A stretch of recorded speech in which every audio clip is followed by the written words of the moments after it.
إن الحمد لله نحمده ونستعينه ونستغفره ونعوذ بالله من شرور أنفسنا ومن سيئات أعمالنا من يهده الله فلا مضل له ومن يضلل فلا هادي له وأشهد أن لا إله إلا الله وأشهد أن محمدا عبده ورسوله يا أيها الذين آمنوا اتقوا الله حق تقاته ولا تموتن إلا وأنتم مسلمون يا أيها الناس اتقوا ربكم الذي خلقكم من نفس واحدة وخلق منها زوجها وبث منهما رجالا كثيرا ونساء واتقوا الله الذي تساءلون به والأرحام إن الله كان عليكم رقيبا يا أيها الذين آمنوا اتقوا الله وقولوا قولا سديدا يصلح لكم أعمالكم ويغفر لكم ذنوبكم ومن يطع الله ورسوله فقد فاز فوزا عظيما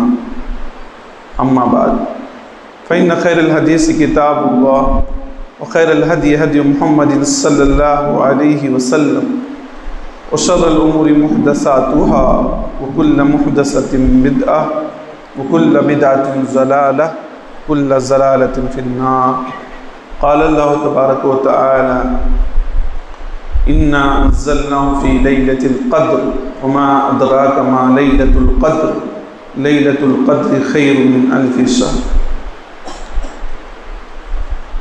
وقال النبي صلى الله عليه وسلم من قام ليلة القدر إيمانا واحتسابا غفر له ما تقدم من ذنبه رواه البخاري مسلم رب اشرح لي صدري ويسر لي امري واحلل عقدۃ من لسانی یفقہوا قولی رب زدنی علما۔ ہر قسم کی تعریف حمد و ثنا کبریائی بڑائی برتری اللہ رب العالمین اور احکم الحاکمین کی لائق و زیبا ہے، جو ہم سب کا خالق مالک مربی پالنہار ہے۔ بعدہ کروڑوں درود و سلام نازل ہوں تمام انبیاء کرام پر، خصوصاً آمنہ کے لخت جگر فاطمہ رضی اللہ عنہ کے پدر عائشہ رضی اللہ عنہ کے شوہر سید البشر ساقی حوض کوثر شافع میدان محشر رسول بشر حضرت محمد مصطفیٰ صلی اللہ علیہ وآلہ وسلم پر۔ حاضرین خطبہ جمعہ، آج کے خطبہ جمعہ میں میں جس موضوع کے متعلق گفتگو کرنے کی کوشش کروں گا موضوع ہے کہ ہم رمضان المبارک کا آخری عشرہ کیسے گزاریں۔ سامعین کرام، یوں تو رمضان المبارک کا مہینہ سراپا برکتوں رحمتوں مغفرتوں والا مہینہ ہے۔ اس مہینے سے ہمیں بھرپور فائدہ اٹھانا چاہیے اور اپنے گناہوں کی معافی مانگ لینی چاہیے۔ یہ مہینہ جب ہم سے گزرے تو اس حال میں جائے کہ ہمارے گناہوں کی مغفرت ہو جائے، لیکن اللہ رب العالمین نے اس مہینے کی آخری عشرے کو اور بابرکت بنا دیا ہے۔ اللہ رب العالمین نے اس مہینے کی آخری 10 دنوں کو ایک عظیم الشان عشرہ بنایا ہے کہ انسان اگر اس آخری عشرے میں اس طرح عبادت کر لے جس طرح سے قرآن و حدیث میں ذکر کیا گیا ہے تو یقیناً اس کے لیے بھلائی ہی بھلائی ہے، یقیناً اس کے لیے نیکی ہی نیکی ہے اور اسے انشاءاللہ جنت الفردوس نصیب ہوگا۔ اللہ کے نبی صلی اللہ علیہ وسلم کے بارے میں آتا ہے کہ نبی صلی اللہ علیہ وسلم جب آخری عشرہ آتا تھا تو اتنا محنت کرتے عبادت کرنے میں جتنا کبھی دوسرے موقع پر نہ کیا کرتے تھے۔ عن عائشہ رضی اللہ عنہ قالت اذا دخل العشر كان رسول اللہ صلی اللہ علیہ وسلم یستہد فی العشر الاواخر ما لا یستہد فی غیرہ۔ اللہ کے نبی صلی اللہ علیہ وسلم رمضان کے آخری عشرے میں عبادتوں میں جتنا محنت کرتے تھے، جتنی کوششیں کرتے تھے، کبھی دوسرے موقع پر کبھی دوسرے ٹائم میں اتنی توجہ اور اتنا محنت نہیں کرتے تھے۔ اور یہ سب ہم جانتے ہیں کہ اللہ کے نبی صلی اللہ علیہ وسلم کے ایام کیسے گزرتے تھے، آپ کی صبح کیسے ہوتی تھی، آپ کی شام کیسے ہوتی تھی۔ عام دنوں میں رسول اللہ صلی اللہ علیہ وسلم کے بارے میں آتا ہے کہ جب تہجد کی نماز پڑھتے تھے، تراویح کی نماز قیام اللیل جب پڑھتے تھے تو آپ کے پیروں میں ورم آ جاتا تھا، آپ کا پیر سوج جاتا تھا، پھول جاتا تھا۔ حضرت عائشہ کہتی ہیں لما تصنع ھذا یا رسول اللہ، اللہ کے رسول آپ اتنا لمبی عبادت کیوں کرتے ہیں، اتنا لمبا قیام کیوں کرتے ہیں کہ آپ کے پیر میں درد ہونے لگتا ہے؟ تو اللہ کے نبی صلی اللہ علیہ وسلم سے کہتی ہیں وَقَدْ غَفَرَ اللَّهُ مَا تَقَدَّمَ مِنْ ذَنْبِكَ وَمَا تَأَخَّرَ، اے نبی صلی اللہ علیہ وسلم، اللہ نے آپ کے اگلے پچھلے گناہوں کو تو معاف فرمایا، پھر بھی آپ اتنا لمبا قیام کیوں کرتے ہیں؟ تو اللہ کے نبی صلی اللہ علیہ وسلم نے فرمایا افلا احب ان اکون عبدا شکورا، کیا میں اللہ کا شکر گزار بندہ نہ بنوں؟ یہ عام دنوں کی بات ہے کہ اللہ کے نبی صلی اللہ علیہ وسلم اتنا لمبا قیام کرتے تھے۔ حضرت عائشہ فرماتی ہیں جب رمضان المبارک کا آخری عشرہ آتا تو نبی صلی اللہ علیہ وسلم اور زیادہ محنت کرتے، عبادت میں اور زیادہ جذبہ دکھاتے۔ ہمارے یہاں ماحول کیا ہے؟ ہمارے ہاں ماحول اس کے برعکس ہے۔ آخری عشرہ آتے آتے انسان شاپنگ کے لیے اپنے آپ کو وقف کر لیتا ہے، مسجد میں کم رہتا ہے، عبادت پر توجہ کم دیتا ہے، کھانوں کی ڈشوں پر اور کپڑوں پر اور دیگر چیزوں پر زیادہ توجہ دیتا ہے۔ ہمارے ہاں معاملہ اس کے برعکس یہ بھی ہے کہ بہت سارے مسلمان ایسے ہیں کہ رمضان المبارک کے آخری عشرے میں صرف ایک دن کوشش کرتے ہیں، بقیہ دنوں میں کوئی کوشش نہیں کرتے، جبکہ اللہ کے نبی صلی اللہ علیہ وسلم کے بارے میں آتا ہے اذا دخل العشر، جب رمضان المبارک کا آخری عشرہ آتا احیا لیلہ، آپ صلی اللہ علیہ وسلم راتوں کو جاگتے تھے، اللہ کے نبی صلی اللہ علیہ وسلم راتوں کو جاگتے تھے، وَأَيْقَظَ أَهْلَهُ، اور اپنے گھر والوں کو بھی جگاتے تھے۔ ہم عبادت کریں یہ کافی نہیں، ہمارے بال بچے، ہمارے اور آپ کی بیوی بھی بچے ہیں، والدین ہیں، وہ بھی عبادت کرے۔ رمضان مبارک کا یہ آخری عشرہ کہیں ایسا نہ ہو کہ ایسے چلا جائے اور ہم عبادت نہ کر پائیں، بلکہ نبی صلی اللہ علیہ وسلم آخری عشرے کی راتوں کو جاگتے تھے اور جاگنے کے ساتھ ساتھ اپنے گھر والوں کو بھی جگاتے تھے، اپنے گھر والوں کو بھی عبادت کے لیے بلاتے تھے، اپنے گھر والوں کو سے بھی کہتے تھے کہ ان راتوں کی قدر کیجیے، آخری عشرے کی قدر کیجیے۔ وَشَدَّ مِيزَرَهُ، اور اللہ کے نبی صلی اللہ علیہ وسلم کمر کس لیا کرتے تھے۔ ایک کسان کمر کستا ہے، جب کھیت میں جاتا ہے تو اپنا کپڑا بڑھیا سے باندھتا ہے تاکہ بیچ میں اسے ڈسٹرب نہ ہو، بیچ میں اسے دوبارہ کوشش نہ کرنا پڑے۔ اللہ کے نبی صلی اللہ علیہ وسلم آخری عشرے میں ہمیشہ عبادت کے لیے فری ہو جاتے تھے۔ ہم اور اب سارا کام آخری عشرے کے لیے بچا کر رکھتے ہیں۔ ٹیلر آخری عشرے میں کپڑا سلنے کے لیے بچا کر رکھتا ہے، دکاندار یہ سوچتا ہے کہ آخری عشرے میں خوب سے خوب بزنس کریں گے، خوب سے خوب تجارت کریں گے، خوب سے خوب پیسہ کمائیں گے۔ ہم اور آپ یہ سوچتے ہیں کہ آخری عشرے میں اپنے تمام خواہشوں کی تکمیل کر لینا ہے، جبکہ اللہ کے نبی صلی اللہ علیہ وسلم آخری عشرے میں عبادت کے لیے ریڈی ہو جاتے تھے، اور ریڈی ہونے کی ایک علامت یہ ہے، تیار ہونے کی ایک علامت یہ ہے کہ نبی صلی اللہ علیہ وسلم اپنی کمر کو کس لیا کرتے تھے، اس کے لیے فری ہو جاتے تھے۔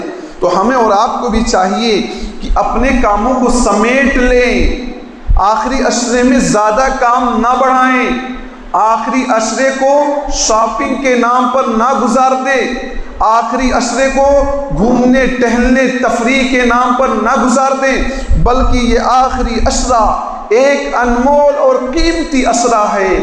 اس انمول اور قیمتی عشرے سے ہمیں اور آپ کو بھرپور اور مکمل فائدہ اٹھانا چاہیے۔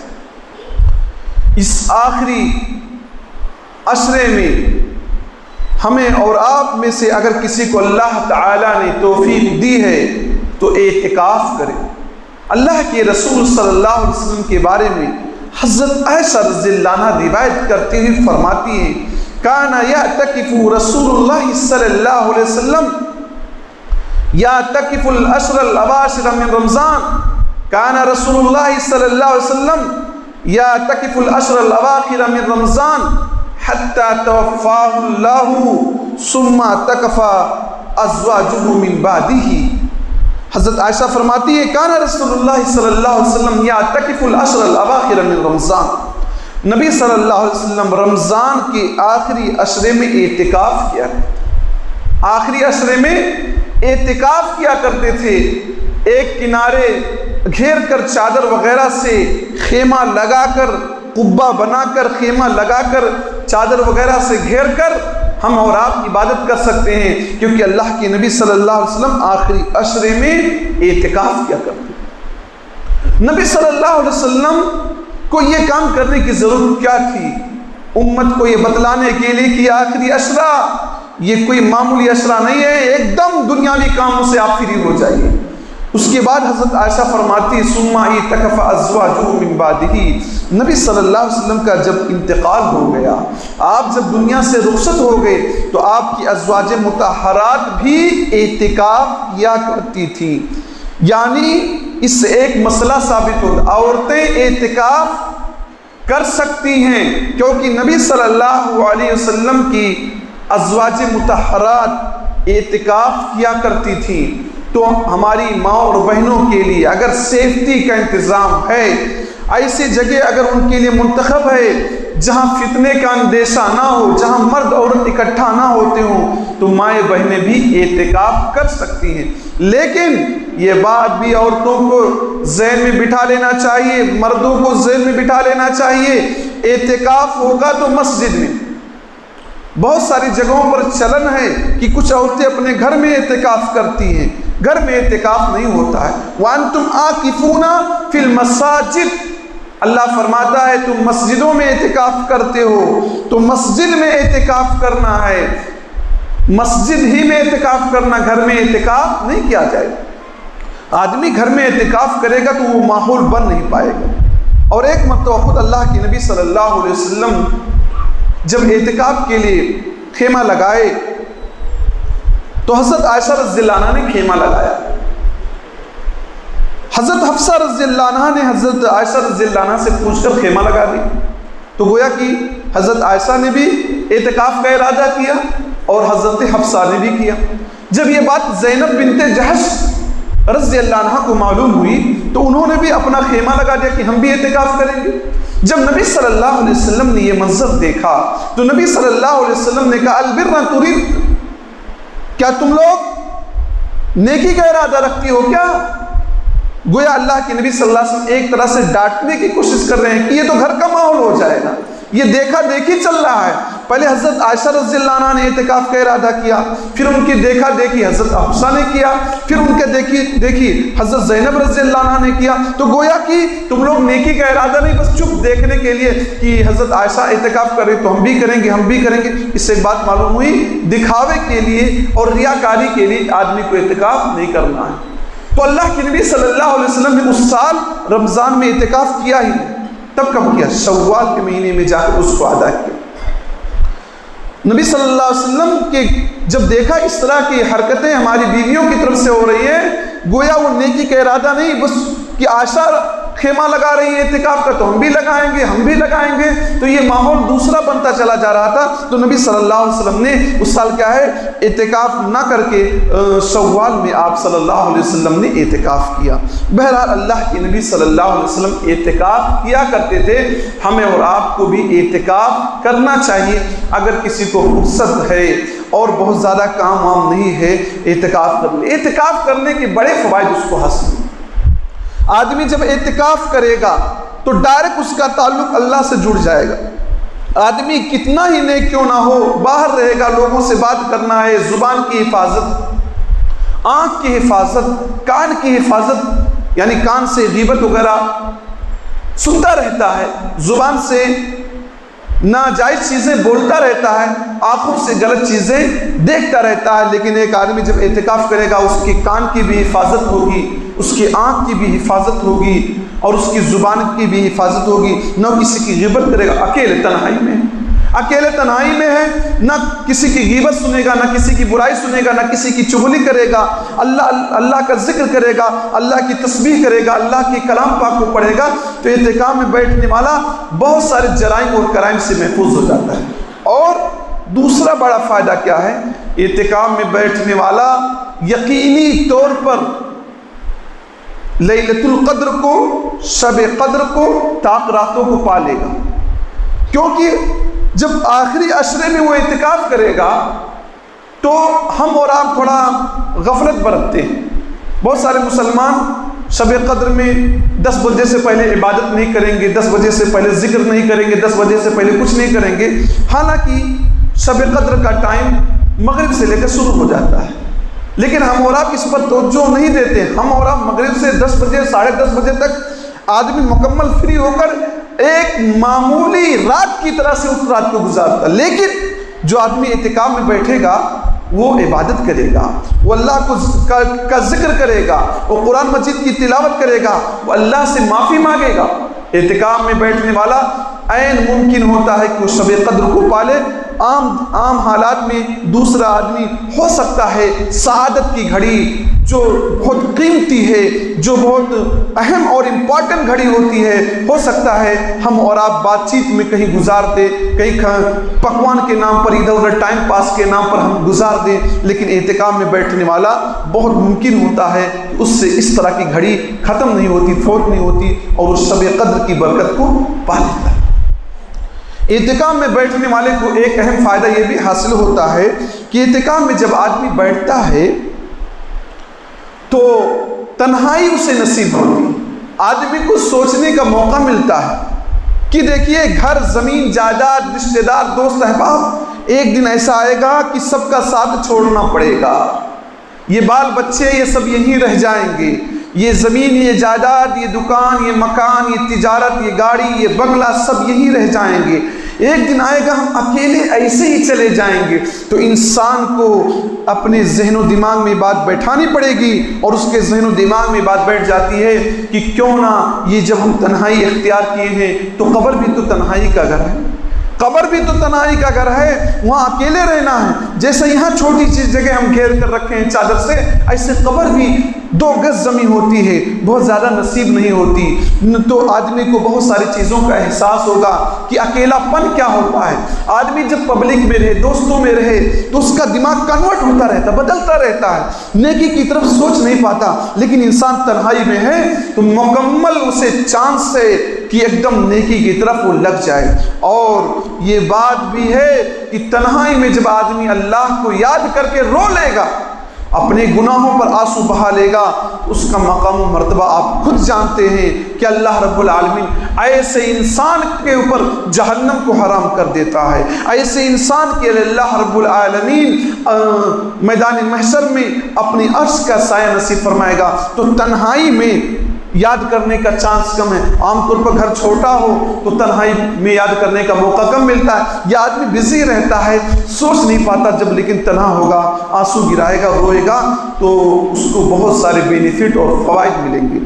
تو یہ اعتکاف میں بیٹھنے سے نبی کی سنت زندہ ہوتی ہے، نبی کی سنت سے محبت پیدا ہوتی ہے کہ نبی صلی اللہ علیہ وسلم پوری زندگی اعتکاف کرتے رہے، نبی صلی اللہ علیہ وسلم پوری زندگی اعتکاف کرتے رہے۔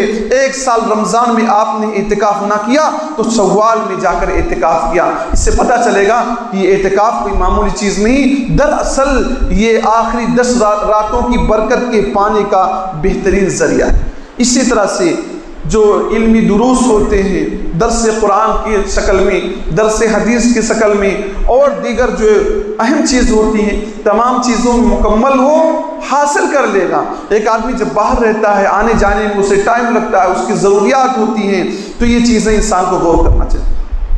آدمی بلا ضرورت گھر نہیں جائے گا۔ صحیح بخاری کی روایت ہے کہ آدمی کو گھر میں جانے کی ضرورت نہیں ہے، کہیں ادھر ادھر بھٹکنے کی ضرورت نہیں۔ جب اعتکاف میں ہو، کوئی اہم کام ہو جو گھر کی ضرورت ہو تو جا سکتا ہے۔ مسجد میں لیٹرین باتھ روم کا انتظام نہیں تو چلا گیا، اس طرح کی کوئی ضرورت ہے تو آدمی جا سکتا ہے، اور اعتکاف کرنے والے سے اس کی بیوی ملاقات کے لیے آ سکتی ہے۔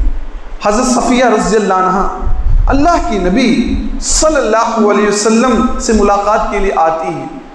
اعتکاف کی حالت میں نبی صلی اللہ علیہ وسلم تھے. نبی صلی اللہ علیہ وسلم پھر حضرت صفیہ کو چھوڑنے کے لیے جاتے ہیں. اس سے ایک بات اور پتہ لگا کہ ہماری مائیں اور بہنیں جو اکیلے مارکیٹ میں گھومتی ہیں، ذرا سوچیں، اعتکاف کی حالت میں آدمی ادھر ادھر نہیں جائے گا، مسجد میں رہے گا. بہت امپورٹنٹ ضروری کام ہے تو مسجد سے گھر جا سکتا ہے. لیکن حضرت صفیہ جب گھر جانے لگی تو نبی صلی اللہ علیہ وسلم ان کو رخصت کرنے کے لیے، ان کو گھر پہ چھوڑنے کے لیے ساتھ میں چلتے ہیں. اس سے کیا معلوم ہوا؟ میری ماں بہنوں کو میں پیغام دینا چاہتا ہوں، آپ اکیلے شاپنگ ہرگز نہ جائیں. آپ کے ساتھ آپ کا لڑکا ہونا چاہیے، آپ کے ساتھ آپ کا شوہر ہونا چاہیے، آپ اکیلے نہ جائیں. اللہ کے نبی صلی اللہ علیہ وسلم چاہتے تو کہتے نہیں، رات کا وقت ہے، رات کا ٹائم ہے، اے صفیہ تم جلدی سے چلی جاؤ، اپنے گھر پہنچ جاؤ، مسجد سے گھر قریب ہے. لیکن اللہ کے نبی صلی اللہ علیہ وسلم نے انہیں چھوڑنے کے ارادے سے نکلے.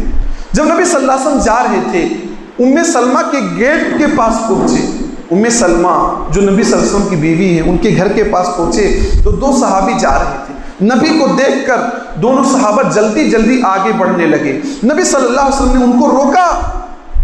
رسلکما، ٹھہرو ٹھہرو، یہ میری بیوی حضرت صفیہ ہے، یہ میری بیوی حضرت صفیہ ہیں. نبی نے ڈاؤٹ کو کلیئر کیا کہ آدمی کے ذہن میں بات نہ آ جائے کہ کسی غیر عورت کے ساتھ اللہ کے نبی گھوم رہے ہیں. نبی نے اس ڈاؤٹ کو کلیئر کیا کہ نہیں، یہ میری بیوی صفیہ.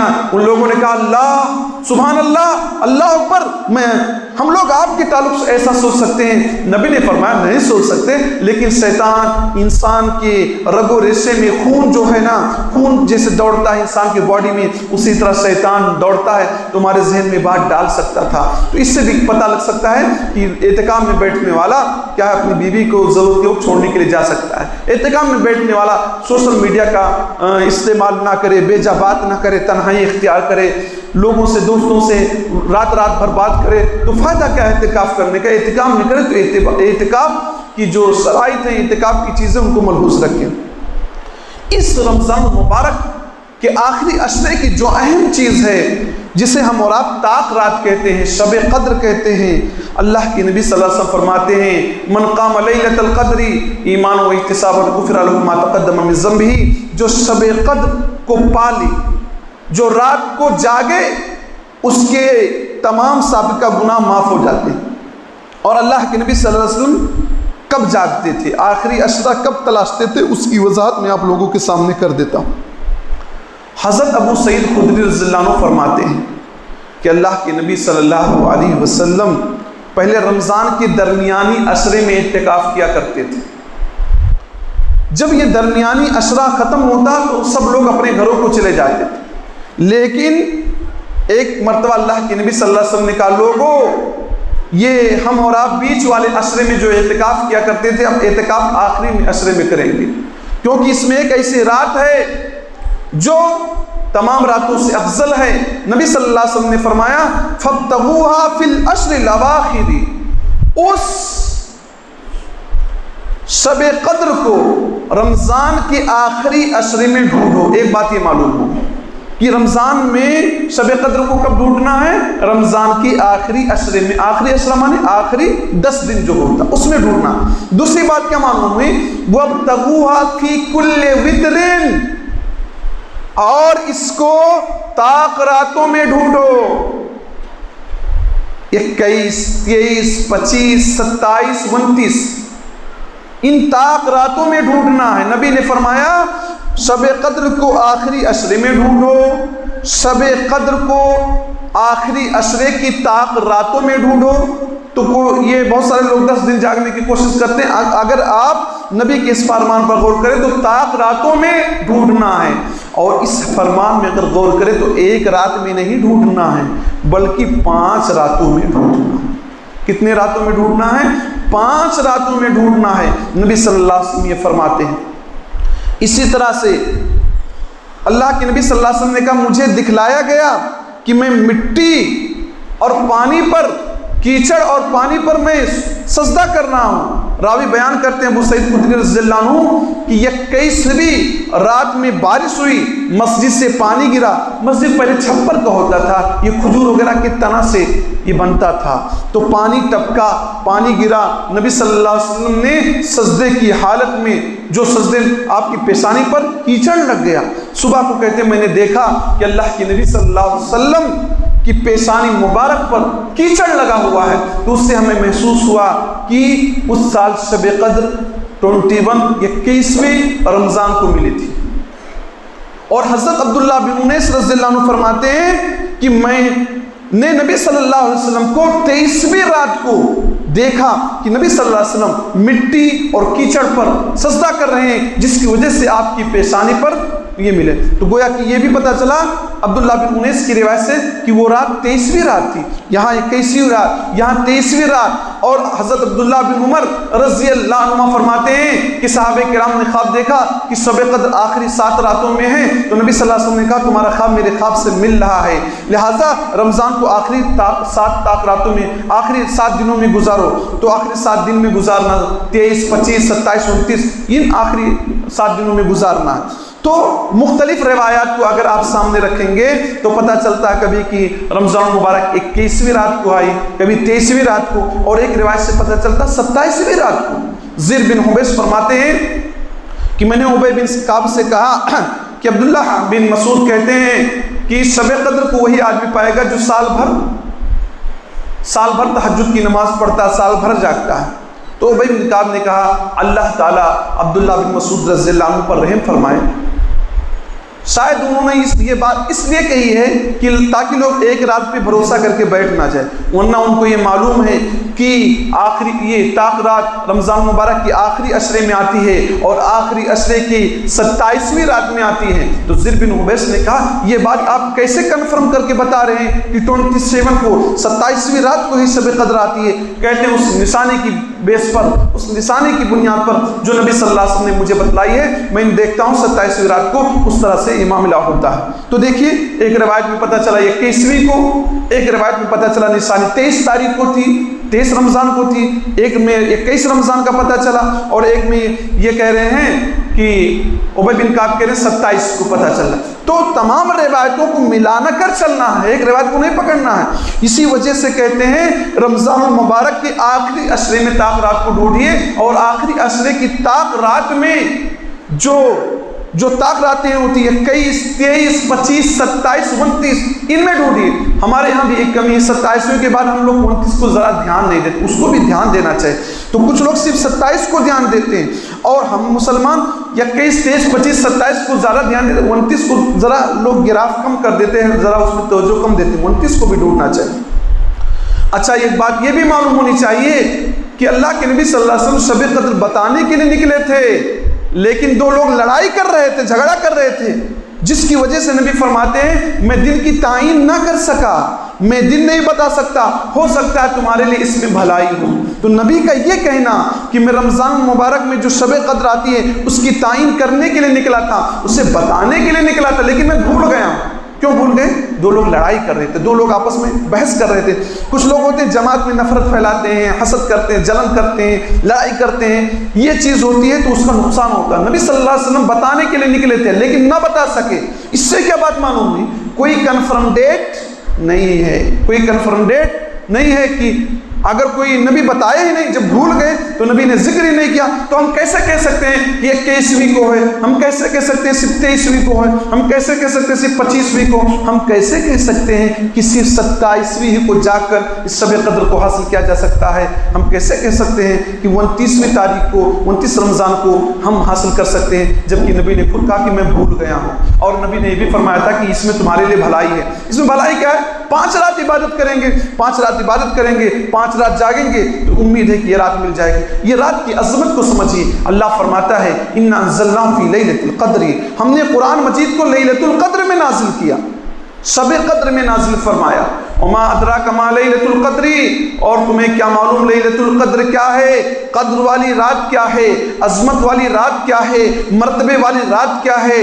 لیلۃ القدر خیر من الف شہر، یہ قدر والی رات، یہ شب قدر جسے کہتے ہیں آپ، یہ جسے طاق رات آپ کہتے ہیں، یہ 1000 مہینوں کی عبادت سے بہتر ہے، 1000 مہینوں کی عبادت سے بہتر ہے۔ کیا کتنے سال بنتے ہیں؟ 83 سال 4 مہینے، 83 ایئرس اینڈ 4 منتھ، 83 سال اور 4 مہینے بنتا ہے اگر آدمی شب قدر کو پا لے۔ گویا اللہ رب العالمین کا بڑا احسان ہے، امت محمدیہ پر محنت کم کریں ثواب زیادہ ملتا ہے۔ ایک رات پا لیں گے لیکن 5 رات کو جاگ کر تبھی پا سکتے ہیں۔ ایک رات کو آپ کنفرم کر کے بیٹھ جائیں تو ایسا ممکن ہے کہ دوسری رات میں وہ آ جائے، جیسا کہ کئی روایتیں میں نے آپ کے سامنے ذکر کیا تو، لیکن اگر آپ پا جائیں گے تو گویا آپ نے 23 سال 4 مہینے عبادت میں ایک زندگی گزارا۔ اسی لیے کہا جاتا ہے شب قدر میں آدمی صدقہ کرے، 10 روپیہ دے، اگر 10 روپیہ خرچ کرتا ہے کم سے کم تو گویا کہ اس کو بڑھا لے کتنا بن جاتا ہے پرسنٹ اس کا۔ جو بھی کام آپ کرتے ہیں گویا کہ 83 سال آپ وہ کام کر رہے ہیں، 83 سال 4 مہینے کام کر رہے ہیں، آپ 10 روپیہ خرچ کر رہے ہیں، صدقہ کر رہے ہیں نا، تو ایک رات کی نہیں بات ہے، یہ سمجھے 83 سال 4 مہینے آپ 10 روپیہ خرچ کیے ہیں، یہ بات بن جاتی ہے۔ آپ 1 پارہ قرآن پڑھتے، 2 پارہ پڑھتے ہیں تو یہ سمجھ لیجئے کہ 83 سال 4 مہینے آپ نے یہ کام کیا ہے، کوئی معمولی بات نہیں ہے۔ اسی لیے اللہ نے فرمایا لیلۃ القدر خیر من الف شہر، قدر کی رات، عظمت والی رات، رتبے والی رات، مقام والی رات، یہ 1000 مہینوں کی عبادت سے بہتر ہے، اور اس رات کو جو پا لیتا ہے اس کے تمام سابقہ گناہ کو اللہ رب العالمین مٹا دیتا ہے، ختم کر دیتا ہے۔ تنزل الملائکۃ والروح فیہا باسم ربہم من کل امر، اس رات میں فرشتے اترتے ہیں اللہ تعالیٰ کے آرڈر کو لے کر، اللہ تعالیٰ کے فیصلے کو لے کر۔ قدر کے 3 معنی ہوتے ہیں، قدر کے ایک معنی تنگی کے ہوتے ہیں، اتنے فرشتے زمین پر اتر جاتے کہ زمین تنگ ہو جاتی ہے، زمین تنگ ہو جاتی ہے، اتنی بڑی زمین، اتنی کشادہ زمین، فرشتوں کے آنے کی وجہ سے یہ زمین تنگ ہو جاتی ہے۔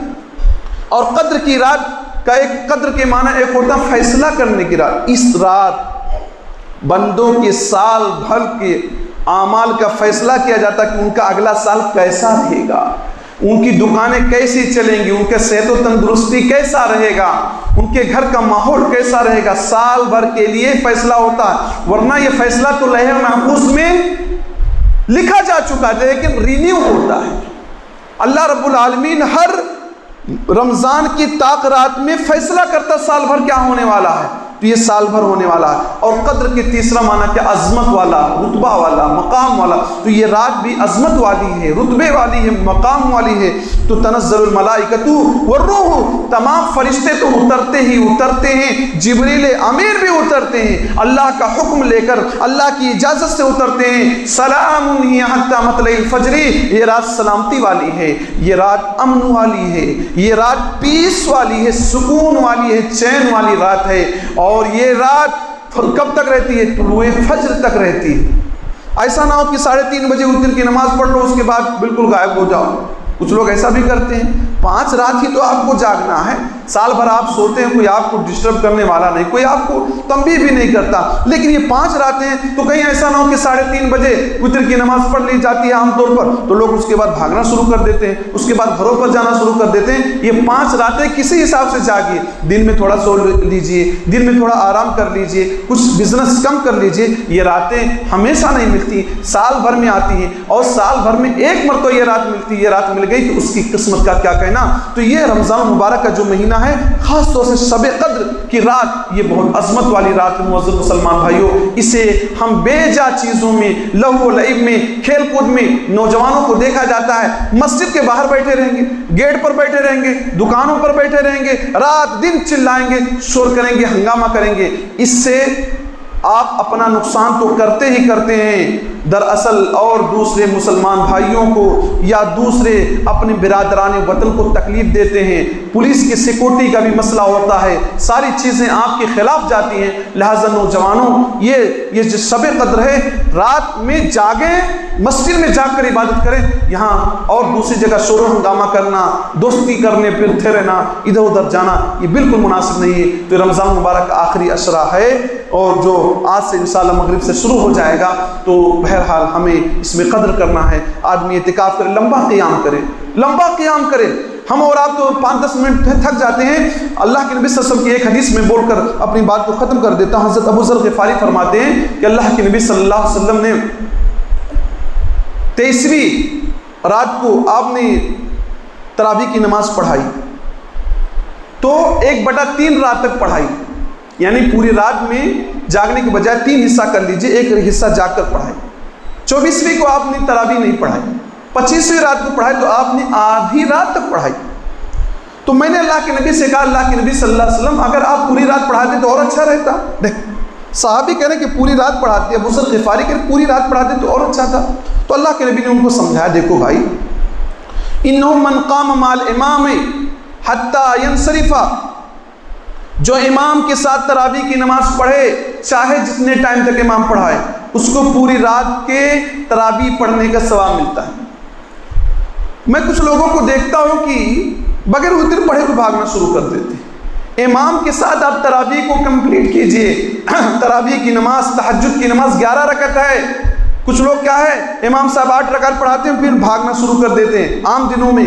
یہ اگر آپ پوری رات کا ثواب پانا چاہتے ہیں تو امام کے ساتھ لگے رہیے، آپ کے مصلی کا امام نہیں، آپ اس کے ماتحت و تابع ہیں، آپ اسی کے حساب سے چلیے۔ آپ بھاگنا شروع کر دیتے ہیں کہ یہ 3 وتر جا کر گھر پہ پڑھ لیں گے، وتر یہ کر لیں گے، امام کے ساتھ پڑھیں گے تو آپ کو پوری رات کے قیام کا ثواب ملے گا۔ نبی نے ان کو سمجھایا کہ پوری رات نہ پڑھ کر آدھی رات میں نے پڑھایا تو سمجھو میرے ساتھ پڑھے ہو تو یہ پورا مل گیا۔ پھر اس کے بعد 26ویں کو آپ نے تراویح نہیں پڑھائی، 27ویں کو آپ نے تراویح کی نماز تو پڑھائی لیکن اپنے گھر والوں کو بھی بلا لیا، اپنے بال بچوں کو بلا لیا، جو نبی صلی اللہ علیہ وسلم کی بیویاں تھیں ان کو بلا لیا نبی صلی اللہ علیہ وسلم نے، اور اتنا دیر تک پڑھائے کہ لوگوں کو محسوس ہونے لگا کہ کہیں سحری کا ٹائم نکل ہی نہ جائے، کہیں آج سحری ہم کر نہ پائیں۔ تو نبی صلی اللہ علیہ وسلم نے لمبا قیام کیا، گھر والوں کو بھی جگایا، اور یہ بات بھی آپ جانتے کہ سحری تاخیر سے کرنا چاہیے، اس لیے نبی نے خوب آخر تک اسے کیا۔ تو ذرا اندازہ لگائیں ہمارے یہاں معاملہ کیا ہے، پہلے دن اللہ کے نبی نے کم پڑھایا، دوسرے دن آدھی رات تک پڑھایا، تیسرے دن تقریباً پوری رات پڑھایا۔ اور حدیث میں آتا ہے کہ بعد میں صحابہ کرام آئے تو اللہ کے نبی صلی اللہ علیہ وسلم نہیں آئے نکل کر پڑھانے کے لیے، تو صحابہ کرام نے کہا آپ کیوں نہیں آئے؟ تو نبی نے کہا میں اس لیے نہیں آیا کہ تم لوگوں کا اتنا شوق ہے، اتنا جذبہ ہے تراویح کے تعلق سے، مجھے ڈر ہوگا کہ کہیں تم پر فرض نہ ہو جائے۔ اور یہ بھی بتا دیں کہ مسجد تنگ پڑ گئی تھی بعد میں، پہلے دن کچھ کم لوگ آئے، دھیرے دھیرے لوگ جانتے گئے تو اور بڑھ گئی تعداد، دھیرے دھیرے اور لوگ جان گئے تو پوری مسجد بھرتی چلی گئی۔ نبی نے کہا تمہارے جذبہ اور شوق اور محبت کو دیکھ کر کہ تراویح سے اتنا لگاؤ تمہیں ہے، میں نہیں آیا کہ تم پر کہیں فرض نہ ہو جائے۔ اور یہ بھی بتانا چاہتے ہو کہ مسجد بھرتی جا رہی تھی، بڑھتی جا رہی تھی۔ ہمارے یہاں معاملہ پہلے دن مسجد بھر گئی، دوسرے دن ذرا کم ہو گئی، تیسرے دن ذرا کم ہو گئی، اب تو بھائی 2 سب 3 سب ہی رہتی ہے اور دھیرے دھیرے کم ہوتی چلی جاتی ہے۔ شب قدر میں تو لوگ رہیں گے، دوسری رات میں ذرا کم رہیں گے۔ یہ سب ماحول ہمارا ہے، ایسا نہیں ہونا چاہیے۔ کتنی راتیں ہیں، کتنا ٹائم ہے، یہ وقت گزر جائے گا اور آپ یوں پچھتاتے رہیں گے۔ اللہ رب العالمین سے دعا ہے کہ العالمین تو ہم تمام مسلمان بھائیوں کو ماہ مبارک سے، رمضان مبارک سے فائدہ اٹھانے کی مکمل توفیق دے۔ العالمین ہمیں سے بعض مسلمانوں کو اس بات کی توفیق دے کہ وہ اعتکاف کریں۔ العالمین تم تمام مسلمان بھائیوں کو شب قدر کی برکتوں سے نواز دے۔ العالمین تمام مسلمان بھائیوں میں سے جو بیمار ہیں انہیں شفا کامل عاجل عطا فرما، جو قرض کے بوجھ کے نیچے دبے ہوئے ہیں ان کے قرض کے بوجھ کو ہلکا کر دے۔ ہم کو جب تک زندہ رکھ اسلام پر زندہ رکھ، اور جب ہمارا خاتمہ کر ایمان پر کر۔ آمین وآخر دعوانا الحمدللہ۔